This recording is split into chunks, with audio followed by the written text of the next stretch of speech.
Hello, Disc Golf Universe, and welcome to the 2019 Throwdown the Mountain final round, back 9. This tournament is presented by Discraft and Sun King Discs. We've got big German commentary. Simon Lizotte's joining me in the booth today. I am Jeremy Koling.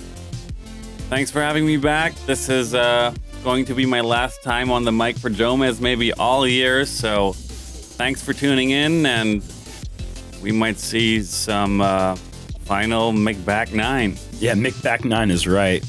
Paul, the only thing he's really chasing right now is a course record for the third consecutive round. He is I'm guessing he's got his eyes set on 14, 15 down. If he does that, he will shoot another course record out here.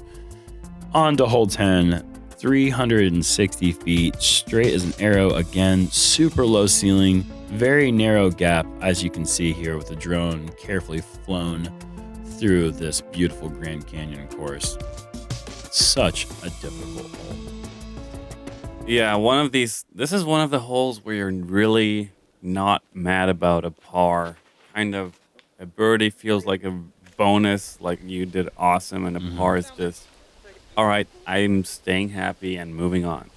And you can hear MJ just getting kicked off to the right, and he's like, okay, it's down there. And that's exactly what you're talking about. You're not necessarily upset with anything under the score. 4, MJ, or Paul McBeth is concerned about different things. That's a good shot. That's how to be right circle's edge there. Perfect. Yeah, perfect. And Chris holds on to this a bit too long, but look at this. I thought I was going to keep fighting, but the right side is way preferable to the left side of the fairway, so I don't think Chris is going to be too upset about that. Oh, No. Okay, it did not kick far enough to go out of bounds.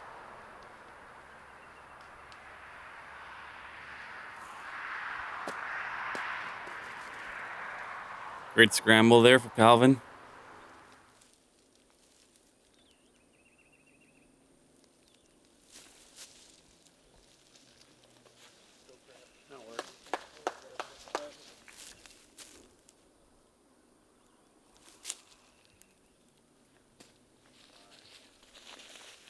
All with another chance here to take a stroke on the card. Almost the field. I'm going to say, yeah, the field. Oh, my gosh.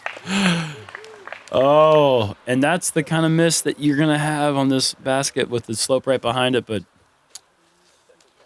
I shouldn't say the word miss because he didn't miss it. He made it. Yeah, good make there. One of 4 birdies on the day. Really, I think there was less than 10 on the weekend. But I got to give a shout out to Mark Kistner, Dustin Travaglini, and Robbie Keane, the other 3 deuces on the day. You guys are really good. You guys are awesome.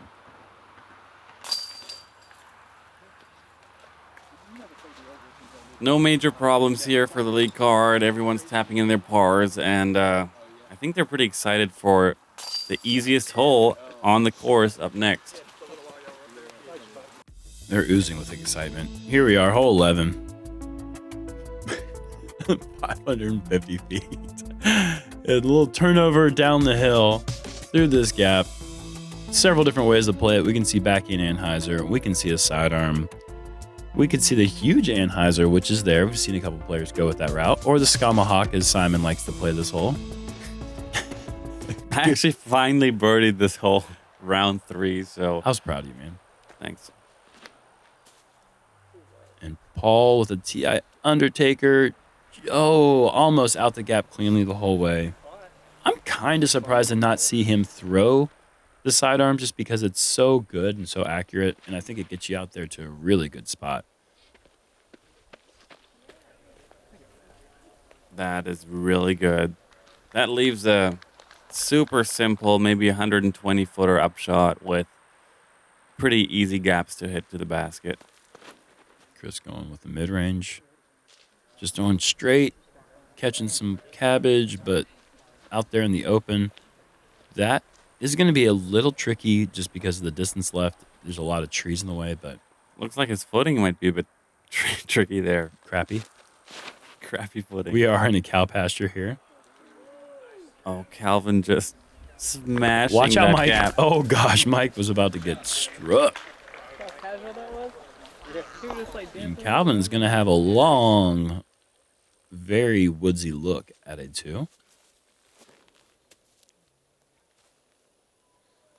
P. McBee, easy 3. Thank you.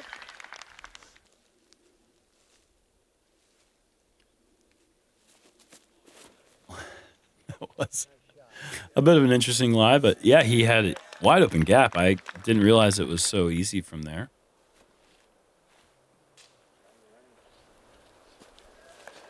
MJ up, and he'll also have an easy 3.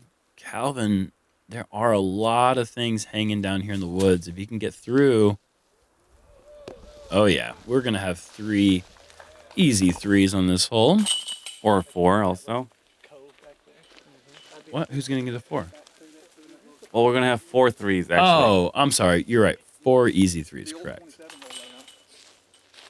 Yeah, a little shout out to you who probably gained a stroke on the field here with your first jump putt arrow. Yeah, man. Made about a 120-foot putt for 2 on hole 11. It was a very exciting moment.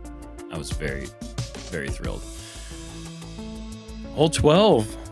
Hole 3, 315 feet. As you can see here, this little shelf is really tricky. This is a very difficult hole to park. You have to skip a sidearm kind of early to get over that hillside. Yeah, I think most players here will attack with an overstable sidearm. Oh my gosh, he's just gone inside everything. Inside line. But they're the same line.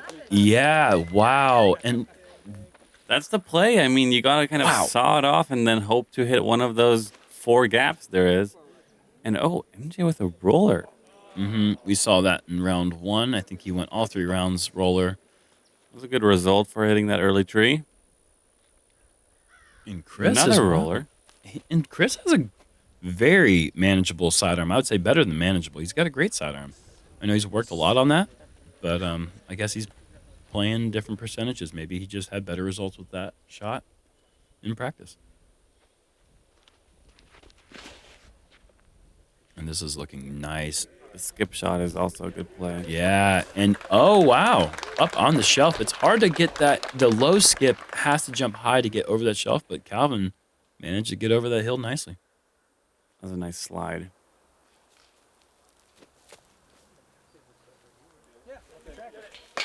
Oh man, he is so. That was like the same distance, the same putt as hole 1. So. Yeah, wow.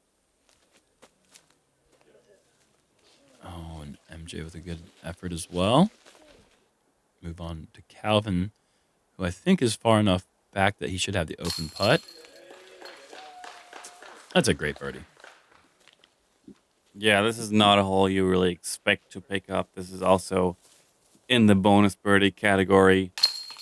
And yeah, Paul just, I don't know if he plays for that early gap or if he got lucky there. But I think Great birdie, and he is not slowing down at all. He's 3 for 3 in the back 9. There were only 8 twos on the day on hole 12, just showing how difficult it really is. I mean, there were 4 twos on hole 10, which I think we would all agree is way more difficult. Just 4 more on hole 12. Kind of surprising. Hole 13 is a par 5, 870 feet. This is a big hyzer shot off the tee. You want to push the back edge of the fairway so that you have a good angle for maybe a roller or big high and hyzer shot to try to get somewhere in the realm of looking at a long eagle putt. Yeah, Paul is Good at disc golf? I'm trying to do the math here. He's missed 1 hole and we played 12 holes. Yeah. That means he's 11 under. Yeah. Yes, he's 11 under right now. All right, my math was correct. So, I mean, if Paul can pick up an eagle, this par 5, the next par 5 are chances. Mm-hmm. I'm still hoping for another perfect 18. It's in the cards, and Calvin is throwing it right where you want. Right where that drop zone is essentially the perfect landing zone. Paul's going to be in a good spot as well. Paul throwing the Kong and Calvin with the Star Destroyer. And MJ, as well as throwing the Kong, a new disc in his bag. Great spot right there. Mm-hmm.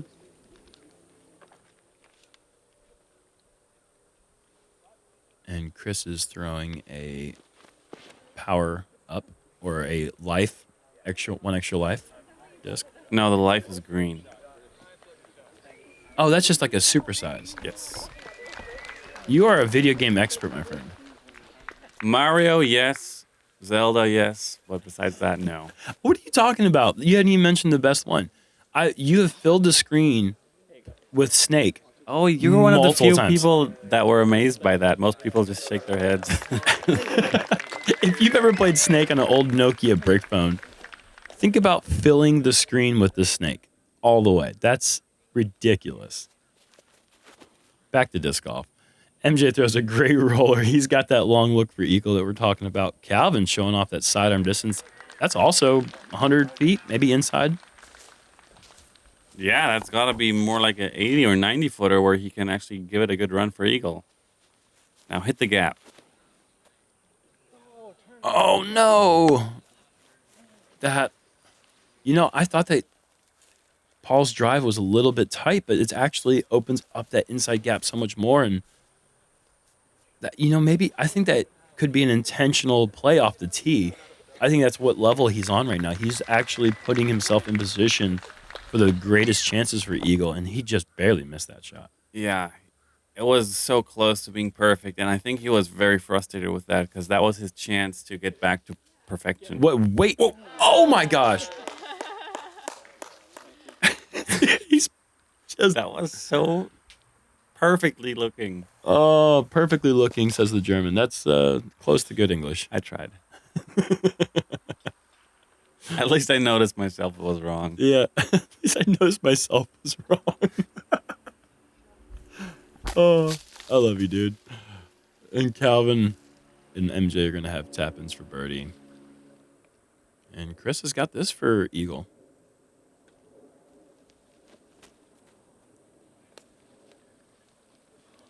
I don't know how it's not... How did he miss? I think he just went long, barely.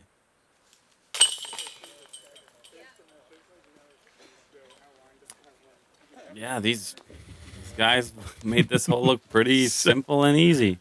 That's what a good tee shot will do. This really is based solely on a good tee shot will get you in position where you really can't even not take a birdie, I feel like.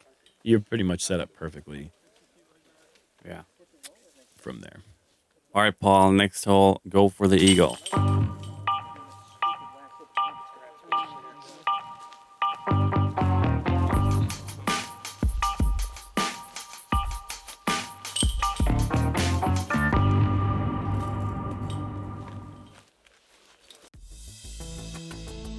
And you said it. This is an eagleable par 5, 1,000 feet straight ahead. I don't see McBeth going for it just because I know he likes playing the buzz off the tee just to keep his drive in the middle, but we'll see in a second. Has been eagled twice so far by Aaron Doyle. If Paul... Oh, really? Mm-hmm. He If got Paul it first round and throws third round. a buzz, I'm going to be... Oh my God. That's a buzz. But, I mean, he split the fairway. I guess a driver wouldn't even go that much further. No, I honestly wouldn't. I don't think that that's a bad play off the tee. If he goes buzz second shot, then I think you can be upset. What did he say there? That's pretty fun. That sounds like something he would say. Calvin, one of the more enjoyable people to play disc golf with. He's very... What's the word? He's extremely funny in like a non-intentional way. Yeah, I think it is intentional, but it's his own way. It's like it's the driest humor you've ever witnessed. It's like outside of the box humor. Mm-hmm.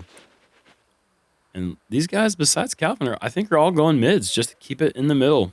And that's really Exciting. shush. Was that what you were going to say? Not what I was going to say, but it is kind of exciting. You know, these guys are playing really smart golf. You have huge elevation drop off the tee, so a mid-range still gets you 400 plus feet. And Calvin with a huge rip. From out of position, putting him almost inside circle 2 there. Maybe he is inside circle 2. Mm-hmm. That'd be a long look left for Eagle. Oh, and we've got the star die. He's got all the Mario dies on his discs. I believe this is a D3.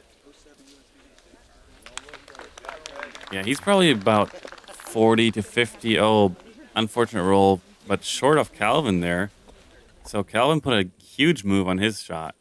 As he tends to do quite often. MJ just playing for position. And now we can see, is he going to... yeah, he's got a driver.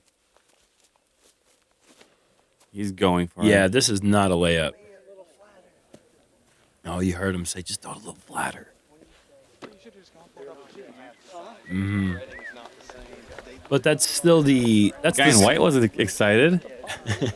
Yeah. That's the way to attack this pin, though. You don't really want to get too scary with throwing an Anheuser over that canyon. Whoa, that was a slight misfire there. I wonder if he was running that. Doubtful. I mean, him and Chris are Battling. one stroke apart, so I don't think he's going to go for anything too risky. And, ooh. Well, that should still be pretty easy for Chris, but... Yeah, these shots are a little further back than it looked from that angle we had.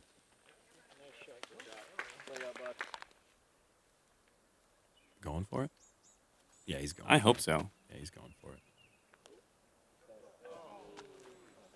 I'm glad he went past the basket here because that showed that he was trying. Mm-hmm. Great putt. That rolled down even further than it looked when we had the catch cam angle. Oh, and MJ's way further back than it looked. Dang. That was a bad roll he got with the banger approach.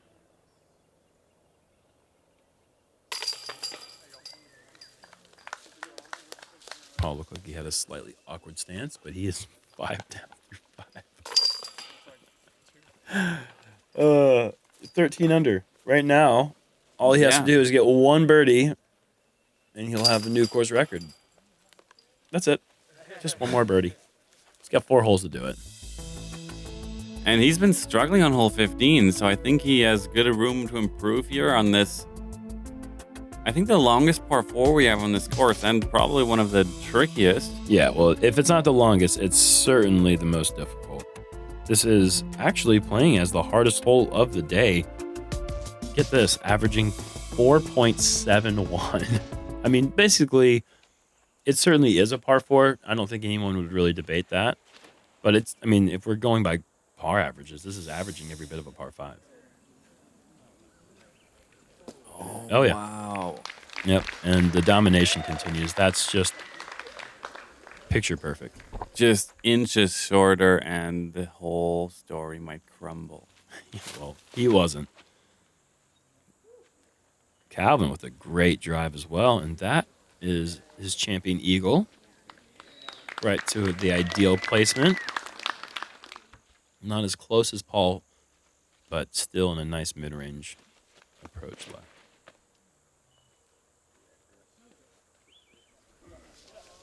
Needs to come out a little bit. That was a good tree hit. Yeah, great break.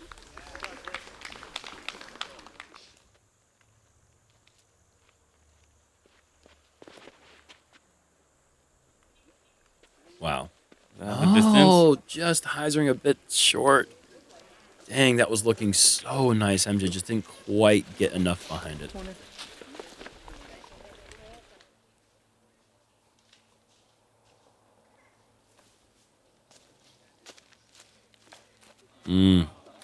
Still fine. You should be able to throw a banger approach from there. Yeah.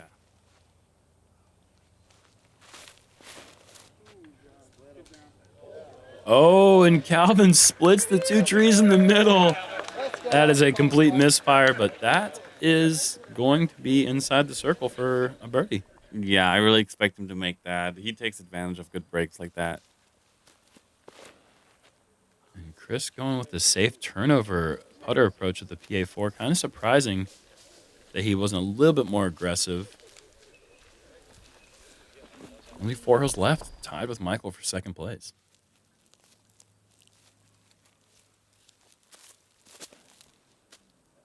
And that's really aggressive, going with the hyzer line. There's out of bounds on the left side. Nestles up. Wow. Wow, I'm surprised how tight he took that line.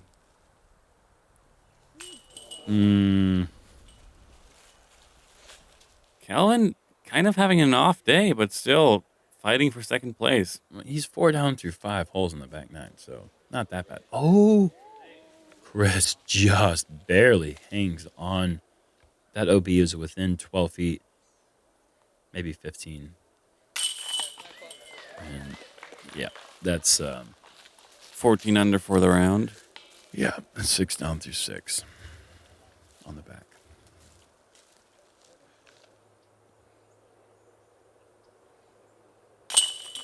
How about this? I'm going to do commentary for Michael, Calvin, and Chris, and you can focus on Paul, and I'll just focus on those other 3 guys. Nice. Because I've had it up to here with it. I'm sick of it. It's so much fun to watch, though. You got to appreciate when a player's in their element like this and zoned in, just completely locked in on the course. Hole 16, par 3, 250 feet. Really fun shot. It's nice to have a nice little technical short shot like this on the course with so many long technical shots. Just up and over the hill, several different ways to play it. Flex forehand, backhand putter. We even saw a spike hyzer. I think you went with a mid-range yesterday because I think you were trying to ace it. Am I right? Yes, I told Terry, get in position. I'm going to go for it. And you shanked it. To everyone's surprise, I shanked it. And Paul. That was almost an ace run. I think it kind of was. It was actually a nice looking line, just didn't quite have the control of the speed. And this is looking really nice. Oh yeah. That was sweet, the way it was hovering just a couple inches over the grass. What is grass in German? Grass. So how could you have struggled with that word? It's the same word. Are you serious? I was looking for the word ground, and I said grass because I couldn't think of ground. Okay. You know, as a non-native speaker, you're constantly searching for words. It's kind of exhausting. I'm sure it is. You've been here way too long to use that excuse anymore, buddy. No, it's forever if you haven't learned as a child. All right. I'll give you a break. MJ, unfortunately, having to play for par. Oh, and McBeth has gone way long. Go in. He said, go in. Oh! Oh, no. Good run there, but too bad. He missed one of the easier holes on this course here. Unexpected.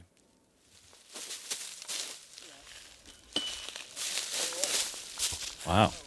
And we're only going to have one birdie. You can go ahead. MJ able to save his par. Did it? Yeah, you didn't like a foot. It cut a foot too soon. Okay, I thought I threw it over. No, it was just in front of it. Paul discussing how he possibly missed that. Look at this. This is going to be a second par of the round. And he's out here just like, how did that not go in? I don't understand. Yeah, I was staying with Paul all week, with Paul and Hannah. And I'm like trying to like talk to him after the round, telling him, dude, you killed it. Like, dude, you're averaging like 1085. He's like, yeah, but I missed hole 16. Exactly. Just never impressed. Oh, jeez. That guy. Hole 17, 380 feet. The last of the par threes on the course. Straight shot again, but finally we have a right to left sloping hole. And Calvin up high right just to avoid the out of bounds, but that makes it kind of tricky with the approach just because of all the stuff in the way. All going ESP buzz. Oh, he's gonna get lucky here. Oh, No! That kick out of bounds. That's the unluckiest kick I've ever seen on this hole. Oh, shush. You are wrong for that, dude. You are wrong. You guys check in with Terry Miller's footage coming up soon. Chris is safe. Wow. Wow. Using the whole width on the right and the left. I don't even want to get into why that was so wrong, but you know what you just did was wrong. But back to these guys, as MJ just laces it. Perfect. That, folks, is going to, unless Paul can make his putt from 70, 80 feet, will be his first bogey of the event. And if I'm not mistaken, it will be his first bogey since hole 5, first round at Waco. Yeah. Get in. No, that's not going to get in. Paul and I were eating pizza last night, and he told me that stat. My first bogey since Waco first round, with like the best smirk on his face. And Chris, with a fortunate break, did not go out of bounds from 38 feet. Oh! Wow. Nice Anheuser putt. A little floaty. Those are just some of my favorite putts to watch on the Anheuser line and then watch him glide in. And McBeth able to save the bogey. Almost a disastrous double bogey. But he'll need the birdie on the last hole to get that course record again because now he's back to 13. And Calvin, off to the right side. He's going to drop another shot.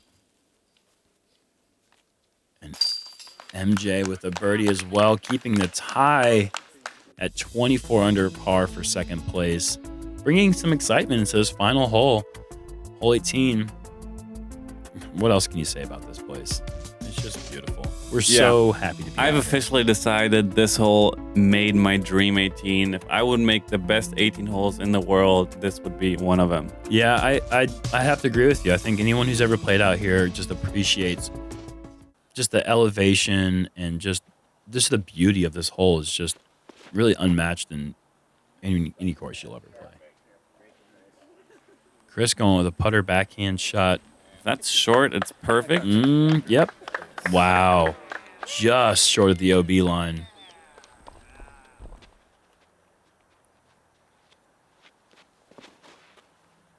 MJ going with a Comet, just trying to go straight.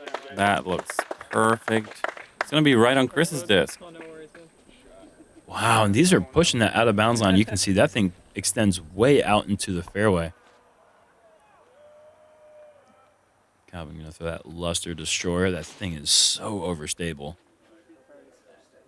Yeah, this is really the safe play. Throw something really overstable and just hammer it on a sidearm. A lot of the ground play, as you'll often see an overstable disc like that, hits the ground. If it doesn't spike in, it's going to move quite a bit. Wow, any release there. This has to get down.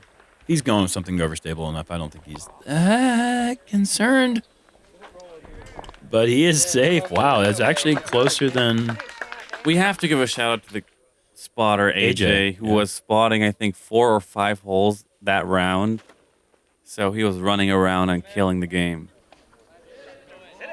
And Chris with a beautiful approach. Again, this is important. We got 2 players battling for second place.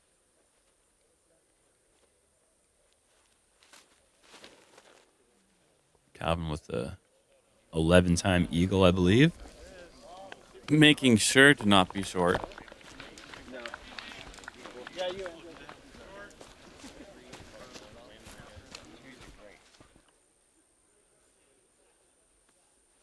And with Chris basically under the basket, this is a big shot for MJ, and that is perfect. Yeah, MJ securing second place there. Chris has somewhat of a tester if there's nerves involved. And McBeth for history. Go in. Oh, my gosh. And good ground play. he actually ran it and kept the disc within 15 feet. That's an impressive dual-purpose shot there. Oh! Finally, Calvin connects on one. Good timing, too, for this little stadium putt. Mm-hmm. One of my favorite hole 18s on in disc golf just because of all the people just stick around and watch these shots come in. And McBeth is able to do it 14 under with a bogey. Best round with a bogey. Course record with a bogey. Such an impressive performance. 39 under par. And the best round that we saw from anyone in the field besides McBeth's rounds was 10 under. So if you'd shot 10 under, 10 under, 10 under, you'd have still lost by 9 strokes. Yeah, Paul beat me by 25. We got to say huge congrats to Paul for going back-to-back huge wins, dominating. Yeah. He led the stats in all of these statistics you're seeing. Fairway hits, outside the circle, circle 2, circle 1, birdie percentages. He birdied 74% of the holes. There should be more than one flame at this point. Yeah, he averaged 1086, folks, or 1087. And going back the last 5 rounds, if you take away the 1047 round that really ruined his rating at the first round at Waco, he's averaging 1087 for the last 5 rounds. That is sustained excellence that we've never really seen at that level. Incredible play from him. Congrats to MJ and Chris, who played really well. Get beat by 14 strokes. Hats off to all the crew, the staff, the spotters. Thanks for having us down this weekend in Brooksville, Florida. We'll catch you guys at the GBO. See you there.